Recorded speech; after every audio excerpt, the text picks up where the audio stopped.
প্রত্যেকবারের মতো আমরা এবারও সেই একই ঘাটে চলে এসেছি, শ্মশানের পাশে যে ঘাটটা। আর এখানে দেখো ঠাকুরগুলো কৃষ্ণ লাইন দিয়ে রেখে দিয়েছে।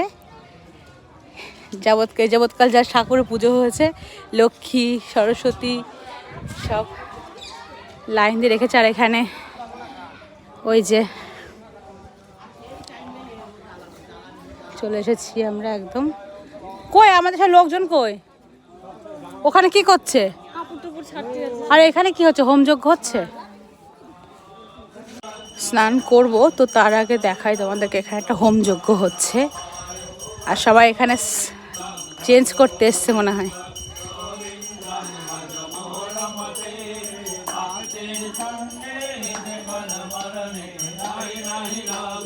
স্নান করাবো, ফোনটা আমার ফোনের সাথে নিয়ে এসেছি। গঙ্গা